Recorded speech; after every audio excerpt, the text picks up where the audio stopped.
لبیک اللہم لبیک لبیک لا شریک لک لبیک ان الحمد والنعمت لک والملک لا شریک لک.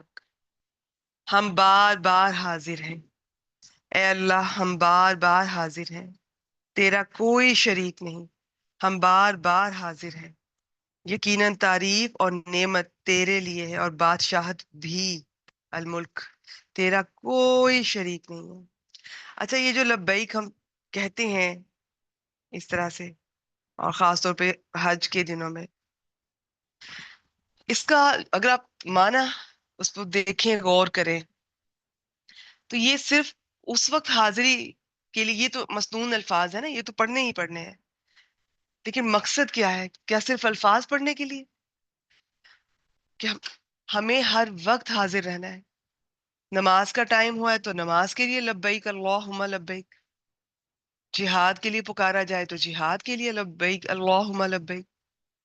دین کے راستے میں کسی قسم کی کوشش، محنت، سٹرگل، ایفرٹ، جہاد، کچھ بھی اگر اللہ تعالی کی طرف سے یہ ہم سے پوچھا جاتا ہے، ڈیمانڈ ہوتی ہے، تو یہی الفاظ ہمیں کہنے چاہیے، اور صرف زبان سے نہیں کہنے. ہمارا رویہ ایسا ہونا چاہیے. کچھ بھی کہنے لگے، کچھ بھی کرنے لگے، کسی سے کوئی معاملہ کرنے لگے، تو یہ الفاظ ہمیں اس طرح یاد ہوں کہ میں حاضر ہوں. اللہ تعالیٰ صرف الفاظ نہیں کہنے، ہمارا عمل بتائے کہ میں حاضر ہوں. ایک تو اللہ کو حاضر ناظر جاننا کہ مجھے دیکھ رہا ہے، مجھے سب کچھ جاننے والا ہے، میں جو بھی کر رہی ہوں وہ ریکارڈ ہو رہا ہے، اور ایک دن مجھے حاضر ہونا ہے، سب کچھ پوچھا جائے گا، حساب ہوگا، جواب طلبی ہوگی، جواب دہی ہوگی. اور پھر یہ جب اللہ کی طرف سے کوئی حکم ملتا ہے تو لبیک اللہم لبیک. اور سارا دن کئی بار یہ ہماری عادت کا حصہ ہونے چاہیے. اور کبھی کبھی فرماتے معبود برحق ہم بار بار حاضر ہیں، بیچ میں یہ الفاظ. پھر مصلے سے اٹھ کر اونٹنی پر سوار ہوئے اور پھر لبیک پکاری. اور جب اونٹنی آپ کو لے کر میدان میں چل پڑی تو آپ نے پھر لبیک پکاری. اور نماز کے بعد ذوالحلیفہ ہی میں آپ نے ہدی، قربانی کے جانوروں کے کوہان چیرے اور انہیں کلادے پہنائے. اس کے بعد آپ صلی اللہ علیہ وآلہ وسلم نے اپنا سفر جاری رکھا. ہفتے بھر بعد مکہ کے قریب پہنچے تو ذی طوا میں رات گزاری، وہیں فجر پڑھ کر غسل فرمایا، پھر مسجد حرام میں داخل ہوئے. یہ اتوار ذی الحجہ کی صبح تھی. آپ نے بیت اللہ کا طواف کیا اور صفا مروہ کی سعی کی. یہاں پر پھر بالائی مکہ میں ہجوم کے پاس کیا فرمایا. بس آپ صرف میں نے کہا نا یہ سنتے جائیے. آخری جو ہے، اور اس میں بہت تفصیل سے انہوں نے بیان کیا ہے، اور دوبارہ پلٹ کر یہاں پر طواف نہیں کیا. البتہ یہ جو حرام یہ برقرار رکھا ہے، کیونکہ آپ یہ قارن تھے، یعنی حج اور عمرے کا احرام اکٹھا باندھا ہوا تھا. اور اس کی وجہ یہ تھی کہ آپ ہدی، قربانی کا جانور ساتھ لائے تھے. چنانچہ جو بھی اپنے ساتھ ہدی لایا تھا آپ نے اسے حکم دیا کہ اپنا احرام برقرار رکھے، بلکہ جو ہدی نہیں لائے تھے انہیں حکم دیا کہ طواف اور سعی کے بعد سر منڈوا لیں، احرام کھول دیں، اپنے اس عمل کو عمرہ قرار دے لیں، خواہ انہوں نے حج کی نیت سے احرام باندھا ہو یا عمرے کی نیت سے، دونوں کی، یا پھر دونوں کی نیت سے. یہ ساری تفصیلات ہیں، یہ ساری احادیث مبارکہ صحیح بخاری کی احادیث کے ریفرنس ہیں، جس میں یہ حج قران پہلے جس طرح ہوتا تھا، اور پھر حج تمتع کہ آپ الگ الگ بھی کر سکتے ہیں، احرام اتار کے دوبارہ سے حج کے الگ سے پہن سکتے ہیں. تو یہ ساری تفصیلات یہاں پہ مل رہی ہیں. ان کے لیے جو دلائل ہیں وہ سارے یہاں پہ موجود ہیں. اب آگے چلتے ہیں. اور فرمایا اگر مجھے وہ بات معلوم ہو جاتی جو بعد میں معلوم ہوئی، یعنی اس طرح سے یہ حج تمتع کیا جا سکتا ہے، تو میں ہدی نہ لاتا اور اسے عمرہ قرار دے دیتا اور احرام کھول دیتا. چنانچہ جن لوگوں کے پاس ہدی نہیں تھی انہوں نے احرام کھول دیے. پھر آپ صلی اللہ علیہ وآلہ وسلم 8 ذی الحجہ ترویہ، یوم ترویہ کے دن یہ مینا تشریف لے گئے. جو لوگ احرام کھول چکے تھے وہ بھی حج کا احرام باندھ کر دوبارہ سے انہوں نے احرام باندھا اور مینا گئے. وہاں آپ نے ظہر، عصر، مغرب، عشاء اور فجر کی نمازیں پڑھی، اور 4 رکعت والی نمازیں قصر کر کے 2 2 رکعت پڑھی. پھر سورج طلوع ہونے کے بعد مینا سے چل پڑے اور عرفات تشریف لائے. وہاں وادی نمرہ میں آپ کے لیے قبا لگا ہوا تھا. آپ اسی میں استراحت فرما ہوئے. سورج ڈھلا تو یہ جو آپ صلی اللہ علیہ وآلہ وسلم کی اونٹنی تھی قصوہ، اس پر سوار ہوئے وادی اورنا میں تشریف لائے. لوگ آپ کے ارد گرد جمع تھے. آپ نے ان کے اندر کھڑے ہو کر خطبہ دیا. خطبہ اب ڈیلی بیسس پہ آپ دیکھیے گا. اللہ کی حمد و ثنا کی، شہادت کے کلمات کہیں، اللہ سے ڈرنے کی وصیت کی. پھر جو باتیں کہیں ان میں سے آپ نے فرمایا. اب اس موقع پہ میں نے کہا نا آپ کو بھی یاد رکھنے کی ضرورت نہیں ہے، یہ تو شوق اور محبت سے ویسے ہی بس دیکھتے جائیں. کوئی یاد کرنا چاہے تو میں کبھی ہم روکیں گے نہیں. کہ اب یہ پہلے دن کیا فرمایا یہ دیکھتے ہیں. لوگوں میری بات سنو، مجھے نہیں معلوم، غالباً میں تم سے اس سال کے بعد اس مقام پر کبھی نہ مل سکوں گا. تمہارا خون، تمہارا مال اور تمہاری آبرو ایک دوسرے پر اسی طرح حرام ہے جس طرح آج کے دن کی، موجودہ مہینے کی اور موجودہ شہر کی حرمت ہے. سن لو، جاہلیت کے ہر چیز میرے پاؤں تلے رون دی گئی ہے. جاہلیت کے خون بھی ختم کر دیے گئے ہیں، اور ہمارے خون میں سے پہلا خون جسے میں ختم کر رہا ہوں وہ ربیہ بن حارث کے بیٹے کا خون ہے. یہ بچہ بنو سعد میں دودھ پی رہا تھا کہ بنو حذیل نے اسے قتل کر دیا. جاہلیت کا سود ختم کر دیا گیا، اور ہمارے سود میں سے پہلا سود جسے میں ختم کر رہا ہوں وہ عباس بن عبد المطلب کا سود ہے. اب یہ سارے کا سارا سود ختم ہے. ہاں، عورتوں کے بارے میں اللہ سے ڈرو، کیونکہ تم نے انہیں اللہ کی امانت کے ساتھ لیا ہے اور اللہ کے کلمہ کے ذریعے سے ان کی شرمگاہیں حلال کی ہیں. ان پر تمہارا حق یہ ہے کہ وہ تمہارے بستر پر کسی شخص کو نہ آنے دیں جو تمہیں گوارا نہیں. اگر وہ ایسا کرے تو تم انہیں مار سکتے ہو، لیکن سخت مار نہ مارنا. اور تم پر ان کا حق یہ ہے کہ تم انہیں معروف طریقے سے کھلاؤ اور پہناؤ. اور میں تم میں ایسی چیز چھوڑے جا رہا ہوں کہ اگر تم نے اسے مضبوطی سے پکڑے رکھا تو اس کے بعد ہرگز گمراہ نہ ہوگے، اور وہ ہے اللہ کی کتاب، اور تم سے میرے متعلق پوچھا جائے گا تو کیا کہو گے. دیکھیں اب اس میں جتنی باتیں ہیں، میں نے کہا نا یہ خطبہ مین ہے، اس کے علاوہ باقی دن بھی. اور اکثر ہم پڑھتے ہیں کہ یہ خطبہ یہ حجۃ الوداع کے موقع پر ہے، یہ ہے. اب یہاں پہ پوری ترتیب سے بتایا جا رہا ہے کہ پہلے دن یہ باتیں فرمائی، نیکسٹ ڈے یہ، اس کے بعد یہ. تو لیکن اوور آل کے سارا کاؤنٹ ہوتا ہے اسی میں. اور بات یہ ہے کہ یہاں پر جو باتیں بتائی جا رہی ہیں وہ کتنی اہم نوعیت کی ہیں اگر آپ ان سب پہ غور کریں. اور اس سارے موقع پہ اب خلاصہ دین کا جو نکالا گیا ہے وہ ان خطبات میں موجود ہے. تو یہ باتیں بہت زیادہ اہم ہیں، تبھی ان کا ذکر اس طرح کیا گیا. اور فرمایا کہ تم سے میرے متعلق پوچھا جائے گا تو کیا کہو گے. صحابہ نے کہا ہم شہادت دیں گے کہ آپ نے تبلیغ کر دی، پیغام پہنچا دیا اور خیر خواہی کا حق ادا فرما دیا. یہ سن کر آپ صلی اللہ علیہ وآلہ وسلم نے شہادت کی انگلی کو آسمان کی طرف اٹھاتے اور لوگوں کی طرف جھکاتے ہوئے فرمایا، اے اللہ گواہ رہ، اے اللہ گواہ رہ، اے اللہ گواہ رہ. 3 بار فرمایا. دیکھیں اللہ تعالیٰ نے ہمیں بھی کچھ ذمہ داریاں دی ہیں، جس میں یہ دعوت کی ذمہ داری ہم میں سے ہر مسلمان کی ہے. ضروری نہیں ہے کہ ہر کوئی ایک ہی پیٹرن پہ بڑے درجے پہ کرے. ہم میں سے ہر ایک پر جس درجے پر بھی ممکن ہو، وہ جہاں بھی موجود ہے، جتنی استطاعت ہے، جتنی کیپیسٹی ہے، دین کا صحیح علم حاصل کرنا، جاننا اور اسے آگے پہنچانا یہ ہم سب پر فرض ہے. لیکن ہم لوگ اس کو تو چھوڑیے جو ہمارے فرائض ہیں ڈیلی بیسس پر، ہم اسے بھی نہیں پورا کرتے. ہم کسی چیز کے بارے میں کیا یہ کہہ سکتے ہیں کہ میں نے اس کا حق ادا کر دیا؟ نہ حقوق اللہ، نہ حقوق العباد، کسی ایک چیز کے بارے میں بھی ہم نہیں کہہ سکتے. بچپن سے لے کے شروع کریں تو آخر تک، بڑھاپے تک، والدین سے شروع کریں تو آگے تک، زندگی کے ہر رشتے میں دیکھ لیں، ہر معاملے میں دیکھ لیں، بلکہ قدم قدم پر ہم سے کوتاہیاں، خطائیں، نہ چاہتے ہوئے بھی لوگوں کی حق تلفی، لوگوں سے زیادتیاں ہو جاتی ہیں.